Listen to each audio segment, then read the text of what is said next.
아멘. 우리 교회 앞에 이 38번 국도 확장 공사가 드디어 끝났습니다. 그렇죠? 몇 년 정도 걸렸나요? 뭐 정확히는 모르겠지만 한 8년 뭐 걸렸다는 것 같아요. 8년 정도 걸린 것 같은데요. 뭐 보니까 저희가 이곳에 이사 온 지가 이제 3년 차인데요. 그렇죠? 4년, 5년 차인가? 5년 차예요? 이렇게 어쨌든 계산을 못 합니다. 그렇게 오래됐어요? 5년 차인데요. 그 5년 동안에 보니까 공사를 했다가 중단했다가 업체가 또 공사업체가 바뀌었다가 막 이렇게 계속 반복됐었던 것 같아요.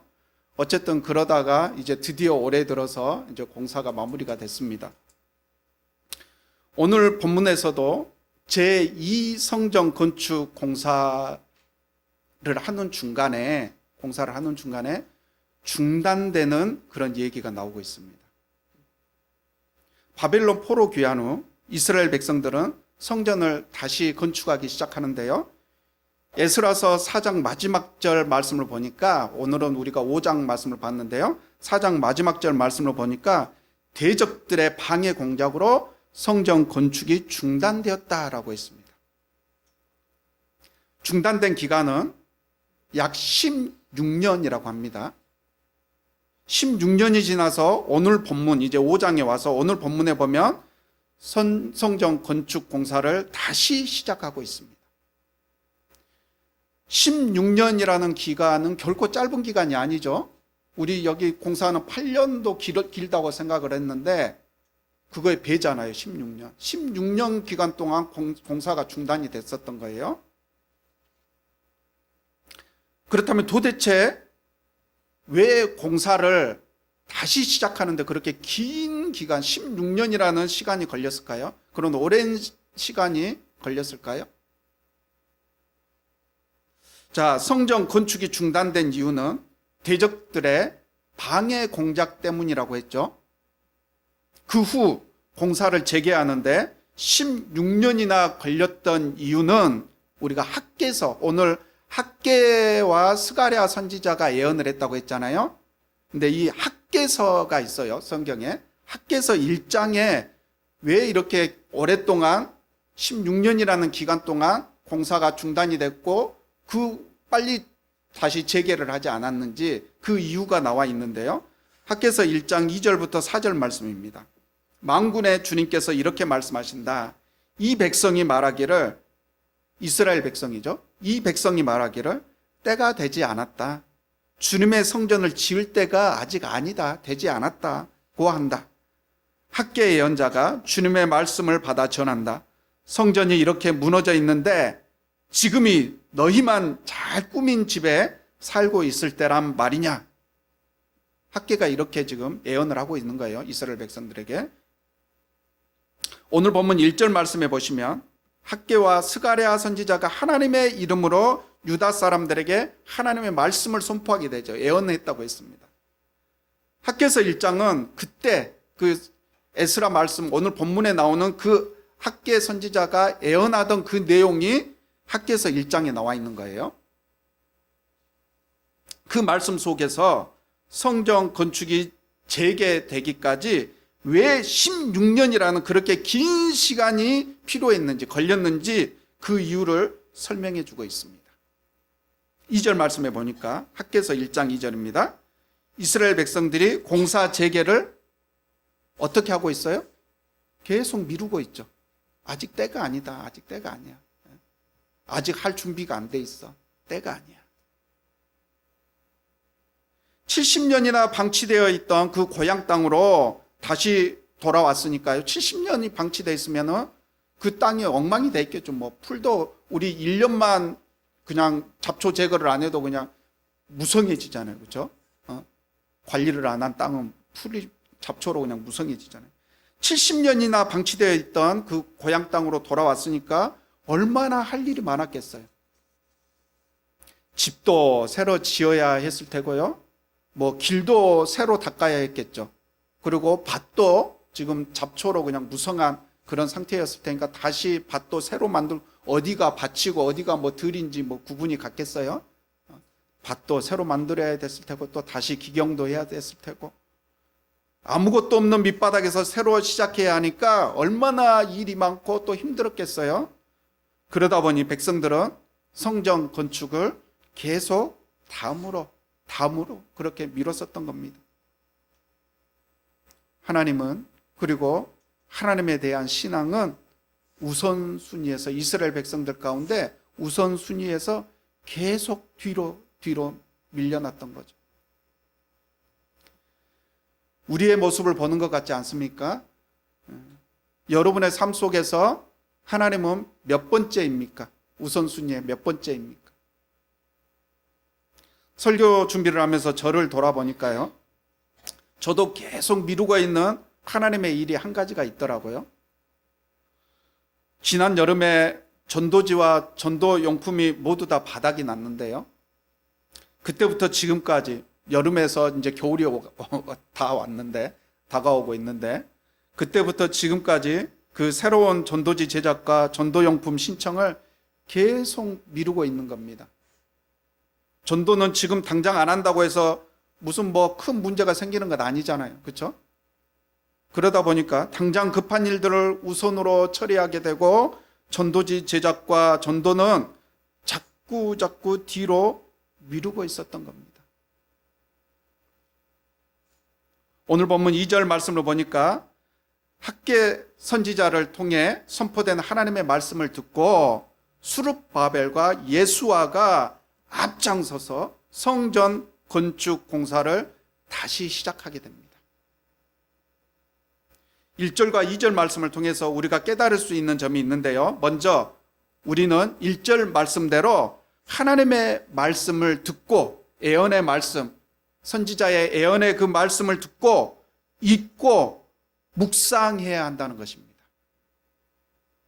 그래야 우리가 그 하나님의 말씀을 통해서 하나님의 뜻이 무엇이고 우리가 무엇을 위해서 살아야 할지를 알 수 있을 것 아닙니까? 그리고 그 하나님의 말씀을 통해서 하나님의 뜻을 깨달았다면 그 다음은 2절 말씀대로 그 말씀에 순종하여 삶 속에 그 하나님의 말씀을 적용하고 실천해 나가야 할 겁니다.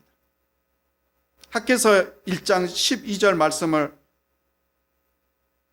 1장 2절 말씀이죠. 1장 12절 말씀인가요? 네, 12절 말씀을 함께 한번 보도록 하겠습니다. 함께 한번 읽어볼까요? 스알디엘의 아들 수룹바벨과 여호사닥의 아들 여호수아 대제사장과 남아있는 모든 백성이 주 그들의 하나님이 하신 말씀과 주 하나님이 보내신 학개 예언자가 한 말을 따랐다. 백성은 주님을 두려워하였다. 여기서 말하는 여호사닥의 아들 여호수아는 오늘 본문에 나오는 여호닥의 아들 예수아와 같은 사람입니다. 같은 인물입니다. 수룹바벨과 여호수아 그리고 모든 백성들이 하나님이 하신 말씀과 하나님의 보내신 학개 예언자가 한 말을 따랐다라고 했습니다. 따랐다. 그리고 오늘 본문에서는요, 수룹바벨과 예수아가 앞장서서 성전 건축 공사에 착수하였다라고 했어요. 착수하였다. 신앙생활이란 복잡하고 어려운 게 아닙니다. 하나님의 말씀을 듣고 보고 묵상하고 그 말씀을 따라가는 것이 바로 신앙생활입니다. 말씀을 받고 말씀대로 따라 살아가는 것, 그게 신앙생활입니다. 여러분, 하나님의 말씀을 귀담아 듣고 또 성경을 보고 묵상하고 있습니까? 하나님의 말씀을 듣고 보고 묵상하는 것이 우리 신앙생활의 출발점인 겁니다. 하나님의 말씀을 듣는 것이 출발점이에요. 출발점. 오늘 제자훈련 시간에도 다룰 본문인데요, 누가복음 8장에 보면 씨 뿌리는 비유가 나오죠. 농부가 밭에 씨를 뿌리는데 어떤 씨는 길가에 떨어집니다. 어떤 씨는 돌짝밭에 떨어지고요, 또 어떤 씨는 가시덤불 안에 떨어집니다. 그리고 마지막으로 어떤 씨는 좋은 땅에 떨어지게 되죠. 자, 그 비유에 대해서 예수님께서 그 누가복음 8장에 직접 그 비유가 무엇을 뜻하는지 해설을 해주고 계십니다. 씨앗은 하나님의 말씀이라고 했습니다. 씨앗은 하나님의 말씀이고요. 길가에 떨어진 씨앗을 새들이 와서 다 물어가 버렸다는 것은 말씀이 우리 사람의 마음에 들어가지 못하고 아예 땅속에 들어가지도 못했어요. 들어가지도 못하고 바로 튕겨져 나가버리는 것을 의미합니다. 한 귀로 듣고 한 귀로 흘려버리는 것을 말하는 거죠. 이 시간에도 많은 사람들이 우리 교회뿐만이 아니라 많은 지금 교회에서 예배를 드리고 있을 텐데요. 이런 길가와 같은 마음의 상태인 그런 성도들이 많이 앉아 있을 거예요. 그냥 한 귀로 듣고 한 귀로 흘려버리고 받고 들어가지 못하고 마음속으로 들어가지 못하고 튕겨 나가버리는. 자, 돌짝밭에 떨어진 씨앗은요, 하나님의 말씀을 들었을 때 잠시 동안은 감격하고 받아들여요. 와, 맞아. 그러면서 잠시 동안은 다 받아들입니다. 막 눈물도 흘리면서 그렇게 받아들여요. 그러나 시련이나 어려움이 생기면 더 이상 마음속에 들어오기는 했는데 더 이상 더 깊이 들어가지를 못하고 뿌리를 내리지 못하고 어려움과 시련이 왔을 때 바로 그냥 말라 비틀어져 버리는 거죠. 가시덤불에 떨어진 씨앗은요, 하나님의 말씀을 들었어요. 똑같이 들었으나 살아가는 동안에 근심과 재물과 인생의 향락에 사로잡혀서 열매를 맺는 데까지는 이르지 못하는 거예요. 돌짝밭에 떨어진 씨앗은 시험을 말하는 거고요. 가시덤불의 밭에 떨어진 씨앗은 유혹을 말하는 거죠. 그 유혹 때문에, 시험과 유혹 때문에 더 이상 자라지를 못하고 열매를 맺지 못한 그런 상태를 말하는 겁니다. 마지막으로 좋은 땅에 떨어진 씨앗은 바르고 착한 마음으로 말씀을 듣고 받아들이고 그것을 이 마음속에 굳게 간직하여 견디는 가운데 열매를 맺는 사람을 의미한다고 했습니다. 견디는 거예요. 여러분은 길가, 돌짝밭, 가시덤불, 좋은 땅, 이 네 가지 중에 어느 것에 속합니까? 신앙생활의 출발점이 되는 하나님의 말씀을 듣고 받아들이는 것, 흡수하는 것이 제대로 되지 못하면요, 우리의 신앙은 건강하게 자라지도 못하고 성장하지도 못하고 열매를 맺지도 또 그 열매를 맛보지도 못할 것입니다. 우리가 성경을 묵상하고 말씀을 들어야 나를 향하신 하나님의 뜻이 무엇인지를 우리는 알 수 있을 겁니다. 보고 듣지 않으면 하나님이 무슨 일을 하셨는지 또 앞으로 무슨 일을 하실지 우리가 무슨 수로 알 수 있겠어요? 하나님의 말씀이 아니면. 신앙생활을 한 지 오래됐는데도 나의 삶에 아무런 변화도 또 열매도 없다고 느끼고 계세요? 하나님의 말씀을 듣고 보는 여러분의 마음의 밭이 지금 어떤 상태인지를 한번 돌아보셔야 합니다. 또 내가 하나님 말씀에 적극적으로 관심을 두고 또 가까이 하고 있는지도 우리 자신을 한번 돌아보셔야 됩니다. 학개와 스가랴 선지자는 그렇게 하나님의 말씀을 선포했고요, 수룹바벨과 예수와는 백성들과 함께 그 말씀을 실행에 옮겼습니다.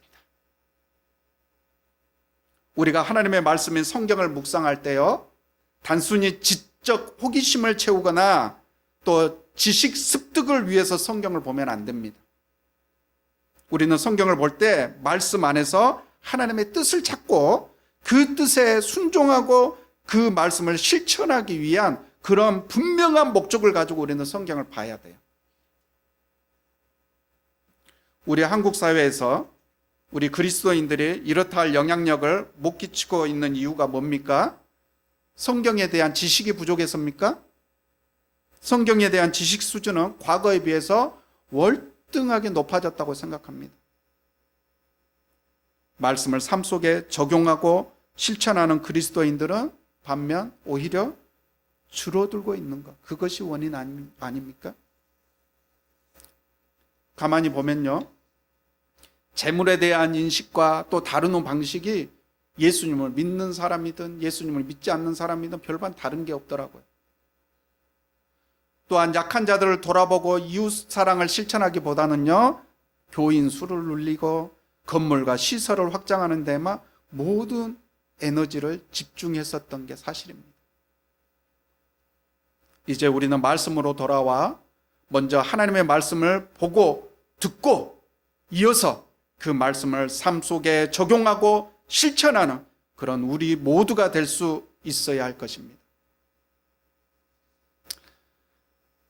그런데 이스라엘 백성들이 이제 16년 동안 멈춰 섰던 그 성전 건축을 다시 시작하게 되자 이스라엘 대적들이 처음에 성전 건축과 또 성벽 재건을 방해했었던 것처럼 똑같이 이번에도 유프라테스 강 서쪽 지방의 바뜨네 총독이 스달보스네와 또 그 동료 관리들이 함께 그 이스라엘 백성들에게 와서 시비를 걸고 성전 건축과 성벽 재건을 또다시 방해를 합니다. 첫 번째 방해했었던 것과 똑같이 방해를 하는 거예요. 학개서 1장 8절 말씀을 보면 하나님께서 이스라엘 백성들에게 이런 약속을 주시고 계시는데요. 너희는 산에 올라가서 나무를 베어다가 성전을 지어라. 그러면 내가 그 성전을 기껍게 여기고 기쁘게 여긴다는 거죠. 거기에서 내 영광을 드러내겠다. 나 주가 말한다. 약속을 하고 계시는 거죠. 하나님께서는 그런 약속의 말씀을 주시며 이스라엘 백성들을 독려해서 성전을 다시 짓게 했습니다. 하나님께서 성전을 지으라고 명령하셨고 또 거기에서 당신의 영광을 드러내겠다라는 약속까지 해주신 겁니다. 자, 그렇게 하나님께서 말씀을 하셨고 또 그렇게 약속까지 해주셨고 거기에 순종해서 수룹바벨과 예수아가 성전 건축 공사에 착수했잖아요. 자, 그 정도면 성전 그 건축 과정이 순조롭게 진행되어야 되지 않겠어요? 그렇죠? 하나님 말씀하셨고 그 말씀에 순종해서 내가 지금 이렇게 살아가고 있는데 그러면 순조롭게 해 주셔야죠, 하나님. 그렇죠? 그런데 처음에 성전 건축이 중단됐었던 때와 다를 바 없이 똑같이 방해를 지금 방해꾼들이 찾아온 거예요. 처음과 똑같은 그런 방해와 어려움을 맞닥뜨리게 된 겁니다. 여러분, 우리는 하나님의 말씀을 듣고 또 그 말씀에 순종하여 살아가는데도 불구하고 이처럼 시련과 어려움을 당하게 되어 있습니다. 그런데요, 우리가 불순종해서 당하는 시련과 어려움은 우리가 하나님께로 돌아오도록 만드는 그런 채찍과 같은 거지만 우리가 순종함에도 불구하고 당하게 되는 시련과 어려움은 우리를 더 단단하게 연단시키는 과정입니다. 그리고 더 나아가 그 시련과 고난 속에서 하나님께서 여전히 일하고 계심을 보여주고 또 그 고난을 통해서 하나님의 영광을 드러내기 위한 것입니다. C.S. 루이스가 쓴 스크루테이프의 편지라는 책이 있는데요. 우화 형식으로 쓰여진 책이에요. 그 책은 고참 악마 스크루테이프가 조카이자 신참 악마인 워무드에게 사람을 하나님과 멀어지게 만드는 방법이 무엇인지 그것을 고참이 신참에게 교육해주고 있는, 알려주고 있는 그런 스토리로 되어 있습니다. 자, 이 스크루테이프가, 고참인 스크루테이프가 신참인 워무드에게 가르침을 주는데요. 우리 사람들이 하나님과 멀어질 수 있는 방법, 그 방법에 대해서 가르침을 주는데 시련과 고난 속에서는 인간이 하나님께 더 가까이 나아갈 위험이 있으니 주의해서 관찰하고 방해해라. 이렇게 가르친다는 거예요. 세상적인 편안함이 반드시 축복이 아니라는 거죠. 편안하고 순조로울 때 오히려 영적 나태함과 자기 만족에 빠져서 하나님과 멀어질 수 있다는 것입니다. 5절 말씀을 함께 한번 읽어볼까요? 에스라 5장 5절 말씀. 그러나 하나님이 유다의 원로들을 돌보아 주셨으므로 아무도 그 일을 막을 수 없었다. 페르시아 관리들은 이 일을 다리우스 왕에게 알리고 회답을 기다리는 수밖에 없었다. 3절과 4절에서 대적들이 이스라엘을 모함하고 성전 재건을 방해했으나, 자, 5장 5절에 그러나 하나님이 유다의 원로들을 돌보아 주셨으므로 아무도 그 일을 막을 수 없었다라고 말씀하고 있습니다. 하나님이 유다의 원로들을 돌봐 주셨으므로는 문자적으로 그들의 하나님의 눈이 그들을 위해 머문다라는 뜻을 가지고 있는데요. 하나님의 시선이 한순간도 빠짐없이 유다 원로들을 향하고 있었다는 겁니다. 그 위에 머물고 있었다는 겁니다.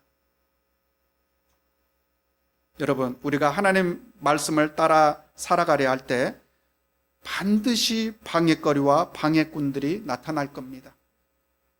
때로는 생각지도 못한 고난과 시련도 만날 수 있습니다. 그러나 그럴 때마다 우리에게는 오늘 5절 말씀인 그러나가 있습니다. 역전시키는 그러나가 있습니다. 그러나 하나님의 시선이 우리 위에 머물러 있으므로 아무도 우리의 앞길을 막을 수 없었다. 그런 그러나의 은혜가 우리 삶 속에서 넘쳐나기를 축복합니다. 그런 역전의 은혜가 우리 삶 속에서 넘쳐나기를 축복합니다. 이제 말씀을 맺겠습니다. 우리는 먼저 하나님의 말씀을 묵상하고 그 말씀을 따라 살아가야 합니다. 지식 습득에서만 그쳐서는 안 되고요. 삶의 실천으로, 적용으로까지 이어져야 합니다. 우리가 하나님의 말씀을 따라 살아가다 보면 바울처럼 무시와 모욕과 핍박을 받을 수도 있습니다. 또 생각지도 못한 고난과 시련도 만날 수 있습니다. 그러나 우리와 함께 하시는 하나님께서 결과적으로는 반드시 우리에게 승리를 남겨주실 것입니다. 구원과 승리라는 그 결론을 우리에게 안겨주실 그 하나님의 은혜가 저와 여러분의 삶 속에 넘쳐나기를 주님의 이름으로 축원합니다.